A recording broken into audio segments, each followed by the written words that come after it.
On the early morning of February 14, 2000, while most of Shelby, North Carolina, was still asleep, a quiet house on Oakrest Drive held no signs of what was about to become one of the most haunting missing person cases in American history. Inside that home lived 9-year-old Asha Degree, a shy, disciplined child known for her obedience, her routine, and her deep attachment to her family. Nothing about her personality suggested rebellion, secrecy, or a desire to run away.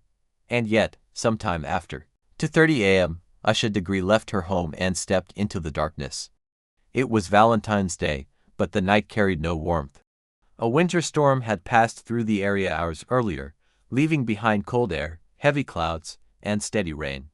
The roads were slick, visibility was poor, and the town was nearly silent. There were no celebrations, no crowds, no unusual activity that might explain why a child would choose that moment to leave the safety of her home, the decision if it was a decision at all appeared to come without witnesses, without explanation, and without any clear destination. Asha shared a bedroom with her older brother. That night, as was common, the children went to bed after watching television with their parents. There were no arguments reported, no punishment, no emotional distress that stood out in hindsight. By all accounts, February 13th ended the same way countless other family evenings had ended. The house was locked. The doors were closed, and the family believed everyone was safe inside. At some point during the early hours of the morning, Asha quietly got out of bed. She dressed herself, put on her sneakers, and packed a small backpack.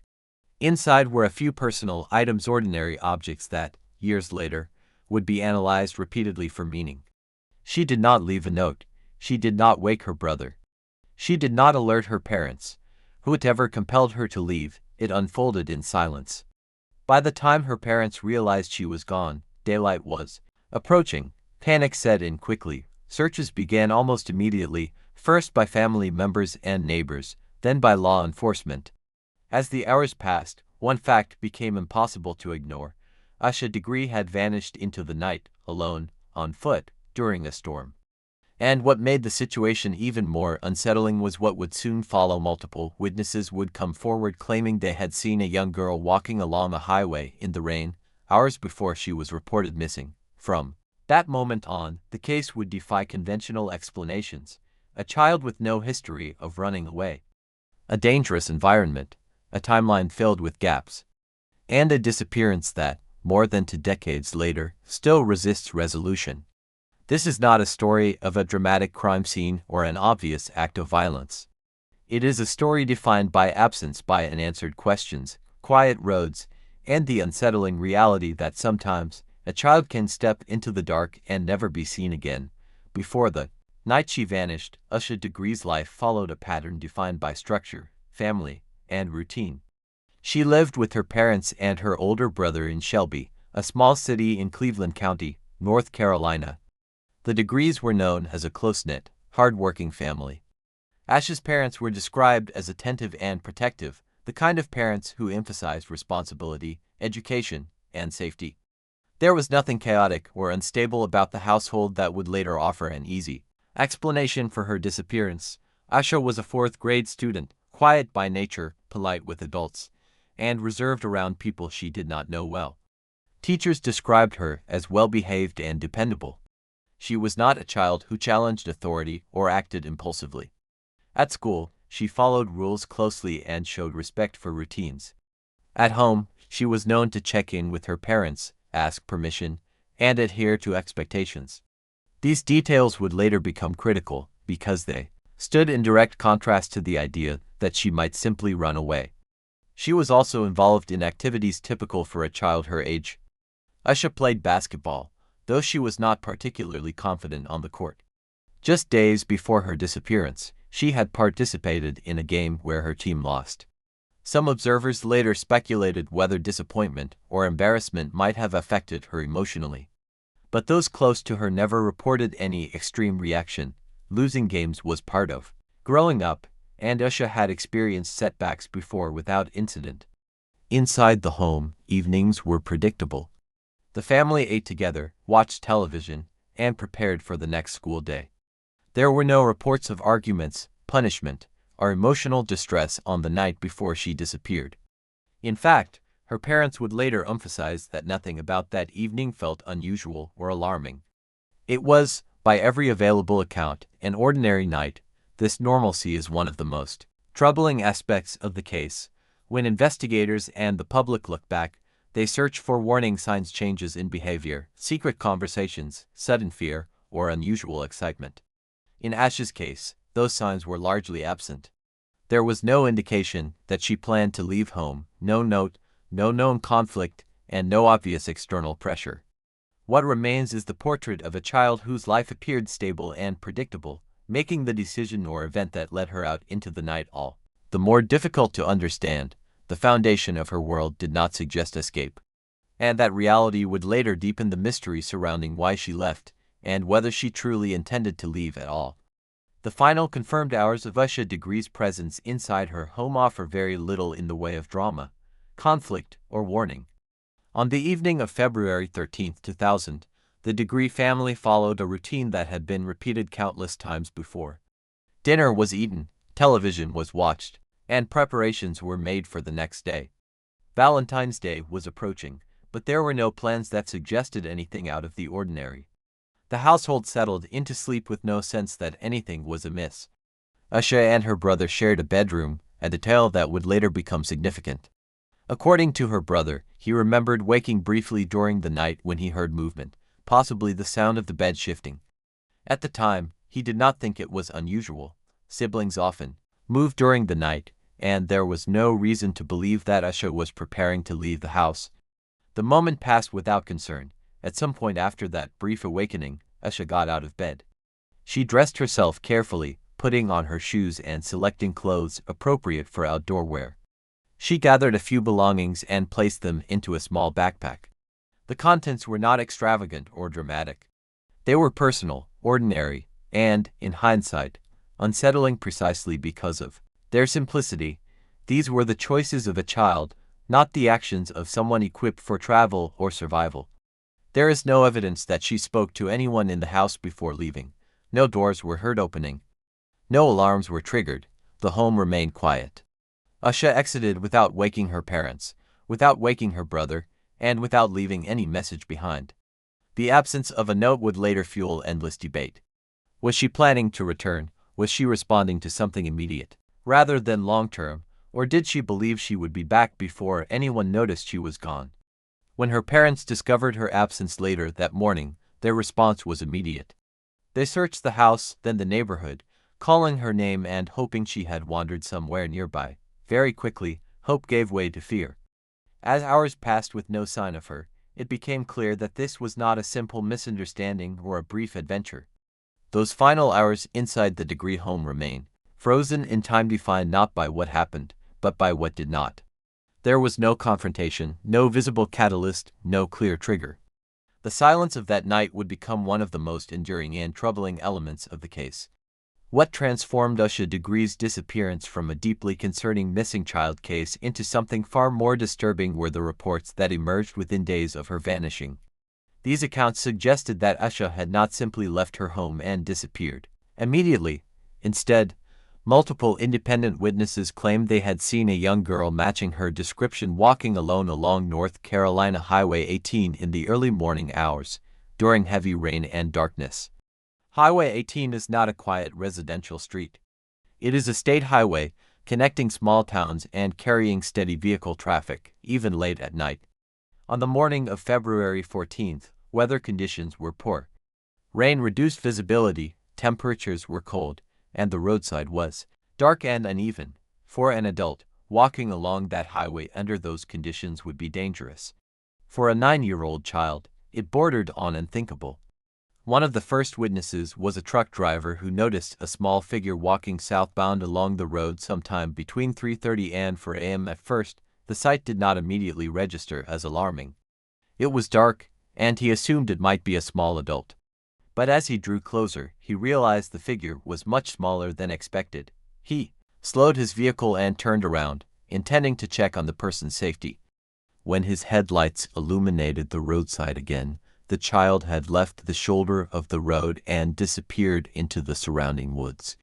Another motorist independently reported seeing a child fitting the same description around the same time and location.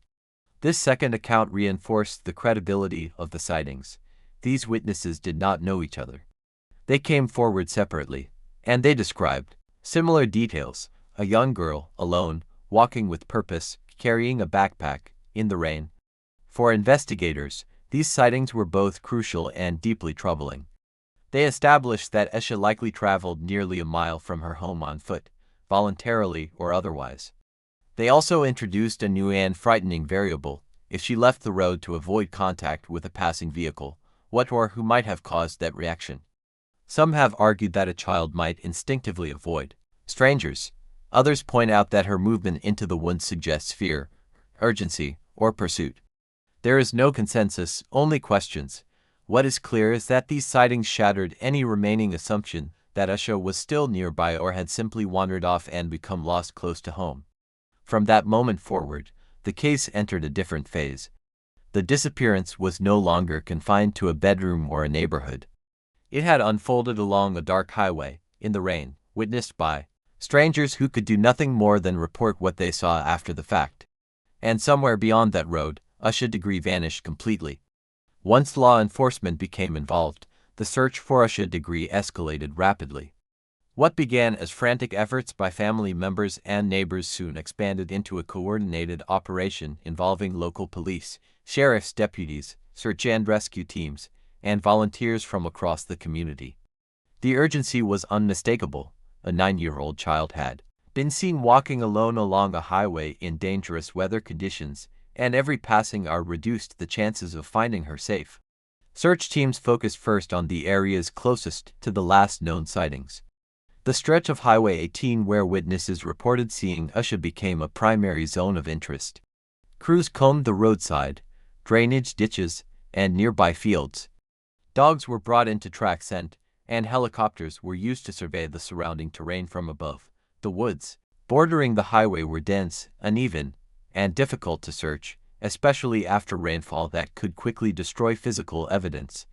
Despite the scale of the effort, the search yielded no immediate results. There were no clear footprints, no discarded clothing, and no sign of a struggle. This absence of evidence was not reassuring, it was deeply unsettling. Investigators were forced to confront the possibility that Asha had encountered someone who removed her from the area quickly, leaving behind little trace. As news of the disappearance spread, the community responded. Flyers were distributed, phone lines were flooded with tips, and volunteers offered their time to assist in any way possible. Schools, churches, and local organizations rallied behind the Degree family. The case received regional media attention, bringing increased awareness but also heightened pressure on investigators to produce answers. During these early days, authorities worked carefully to reconstruct Asha's timeline. They verified the witness sightings, examined the family's statements, and ruled out the most immediate possibilities. There was no evidence suggesting that Asha's parents or brother were involved. Their cooperation was consistent, their accounts aligned, and no contradictions emerged during questioning. Attention turned outward to the environment, the roadway, and the unknown individuals who may have crossed Asha's path that night. One of the most difficult challenges investigators faced was balancing urgency with restraint. Every lead had to be pursued, but speculation could not replace facts. Rumors began circulating almost immediately, as they often do in high-profile missing person cases. Law enforcement made repeated efforts to emphasize that the investigation was ongoing and that conclusions had not been reached. Those first days set the tone for everything that followed. The search was thorough, the response was serious, and yet, despite the resources deployed and the determination of those involved, Asha Degree remained missing. The case would soon move from an act of emergency to something far more painful and enduring, a mystery defined by uncertainty, unanswered questions, and the growing realization that time was becoming an enemy.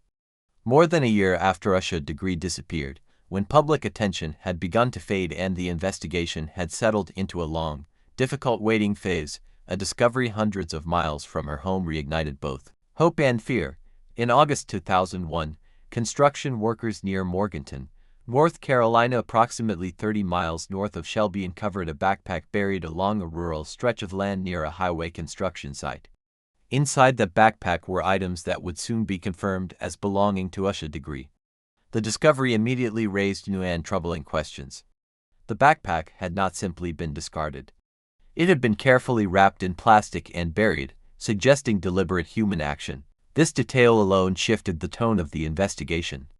An accidental loss or natural misplacement became far less likely. Someone, at some point, had taken steps to conceal evidence. Among the items found were personal belongings consistent with what Asha had taken with her the night she disappeared. Investigators were cautious in what they released publicly, but they confirmed that the contents established a clear connection to the missing child. The location of the backpack, far from the original search area, introduced a disturbing possibility. Asha may have traveled or been transported well beyond the stretch of Highway 18 where she was last seen. For the Degree family, the discovery was devastating in its ambiguity. On one hand, it confirmed that Asha had made it past the initial area of concern. On the other, it suggested outside involvement. The idea that a stranger might have encountered her, taken her belongings, and intentionally hidden them was deeply unsettling. It implied planning, awareness, and control elements that moved the case further away from the notion of a spontaneous act by a child. Law enforcement revisited earlier assumptions. If Asha left home voluntarily, when did that situation change? Did she meet someone intentionally, or was she intercepted while walking alone? Was the backpack buried near Morganton because that location held significance, or simply because it was convenient and remote? Each question opened multiple paths of speculation, but few could be followed with certainty. The discovery also complicated the timeline. It did not provide a clear date for when the backpack was buried. It could have been hidden days after her disappearance, weeks later, or even months afterward. Without that temporal anchor, investigators were left to piece together fragments of possibility rather than firm conclusions. Despite renewed media attention and fresh investigative efforts, the backpack did not lead directly to Asha herself. No additional physical evidence was recovered from the site. No witnesses came forward who could explain how the backpack arrived there. Once again, the case advanced only to reach another dead end. The buried backpack became one of the most haunting symbols of the Asha Degree case. It was proof that her journey did not end where the sightings stopped. It was evidence of human intervention. And yet, it offered no closure, only the confirmation that someone, somewhere, knew more than they had ever revealed. As years passed without resolution, the Asha Degree case entered a phase common to many long-term investigations, one defined by theories, reassessments, and the persistent tension between what might have happened and what can be proven. Law enforcement continued to review the evidence, but the absence of direct forensic links made definitive conclusions impossible. One of the earliest questions investigators confronted was whether Asha left her home on her own initiative or under the influence of someone else. The fact that she packed a backpack and left quietly suggested intention. Yet her age, the weather conditions, and the time of night all argued against the idea that she planned a journey of any real distance. This contradiction has remained at the center of the case. Another line of inquiry focused on the possibility that Asha was lured from her home. Some have speculated about prior contact with an adult, someone she trusted or someone who gained her confidence over time. However, investigators found no confirmed evidence of such a relationship. There were no phone records, letters, or known communications that could establish grooming or planning. Without documentation, this theory remained speculative. The sightings along Highway 18 also raised the possibility of an opportunistic encounter. A child walking alone in the early hours of the morning would have been vulnerable. Investigators considered whether Asha might have been offered help, transportation, or shelter by someone who later harmed her. The buried backpack strengthened concerns that a third party had intervened, but it did not identify who that person might be. Importantly, law enforcement has consistently emphasized what the evidence does not show. There has never been any indication that Asha's parents were involved in her disappearance. They were investigated thoroughly and cooperated fully. Over time, attention shifted away from the family entirely, reinforcing the conclusion that responsibility lay elsewhere. As theories multiplied in public discussion, investigators remained cautious. They understood that speculation, while inevitable, could obscure facts and harm the integrity of the case. Every potential scenario had to be weighed against what could actually be supported by evidence. In many instances, the answer was simply that there was not enough information to move forward decisively. The case illustrates the limits of investigation when critical moments go unwitnessed and physical evidence is scarce. Despite years of analysis, revisited tips, and technological advances, the core questions remain unresolved. What compelled Asha Degree to leave her home that night?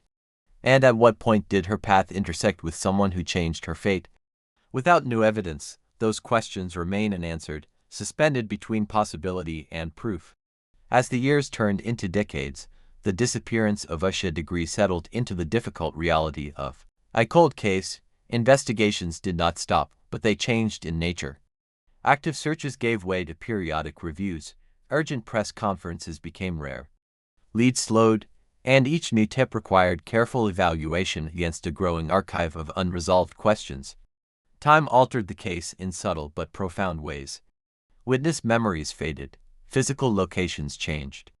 Roads were expanded, neighborhoods developed, and landscapes that once looked a certain way no longer matched the conditions of February 2000.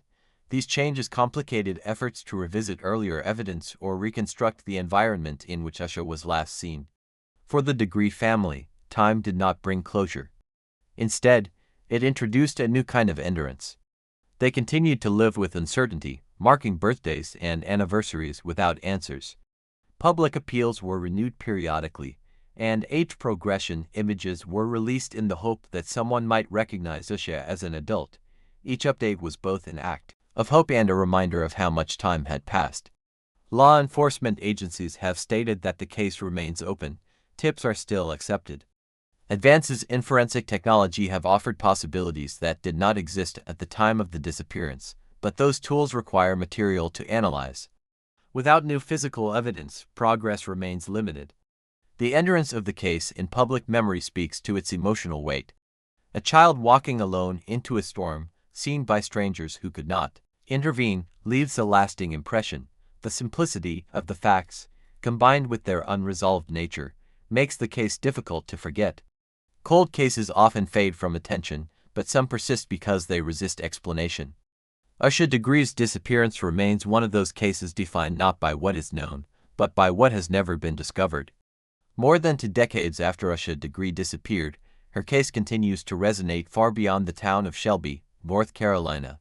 It matters, not only because a child was never found, but because the circumstances surrounding her disappearance challenge many of the assumptions people rely on to feel safe. This was not a case defined by obvious danger, a chaotic home, or a visible threat. It emerged from normality, routine, and trust elements that make the outcome far more unsettling. Asha's case forces investigators and the public alike to confront uncomfortable realities about vulnerability. Children are often taught that danger looks a certain way, strangers behaving suspiciously, situations that feel clearly unsafe. Yet the events of that night suggest that harm can arise quietly, without warning, and without leaving behind the kinds of evidence that investigations depend on. The lack of a clear crime scene, the absence of forensic markers, and the limited witness interaction all demonstrate how easily a person, especially a child, can vanish without explanation. The case also highlights the limits of even well-intentioned and immediate responses. Law enforcement acted quickly. The community mobilized. Witnesses came forward. And yet, despite these efforts, the outcome remained unchanged. This reality underscores how critical the earliest moments of a disappearance can be and how fragile those moments are. Weather, darkness, and chance can erase opportunities before anyone realizes they exist.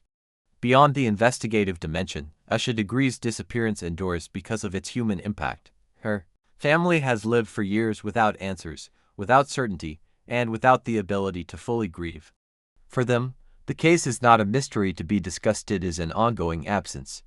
Their persistence in keeping Asha's name alive reflects a quiet resilience shared by many families affected by unresolved disappearances. Public memory plays a role as well.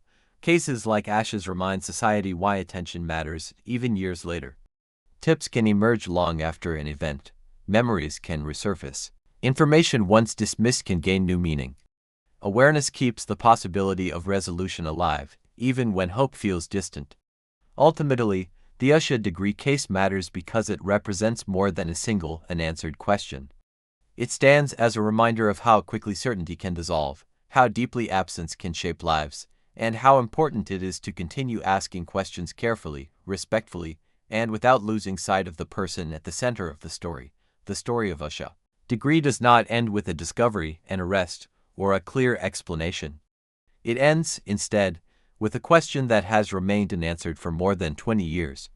On a cold, rainy night in February 2000, a 9-year-old girl walked away from the only place she knew as safe, and the reasons why and what followed have never been fully understood. What makes this case especially difficult to accept is how little separates it from ordinary life. There was no warning, no visible threat, no dramatic escalation. Asha did not disappear from a dangerous environment or a troubled home. She vanished from normality, and that reality has kept the case alive in public memory long after many others have faded. Investigations can document timelines, analyze evidence, and explore possibilities, but they cannot replace what is missing here: certainty. Without new information, the case exists in a state of suspension, open, unresolved, and waiting. Law enforcement continues to accept tips, advances in technology continue to evolve, and the hope remains that someone, somewhere, holds a piece of information that has yet to surface. For the family, for the community, and for those who continue to follow the case, the question is not only what happened to Asha Degree, but whether the truth will ever be known. Each passing year adds distance from that night, yet the importance of the answer does not diminish. Until that answer arrives, the case stands as a reminder of how fragile safety can be, how powerful silence can become, and how essential it is to remember those who disappear without explanation. Asha Degree's name remains spoken not because of speculation or mystery alone, but because she mattered, and she still does.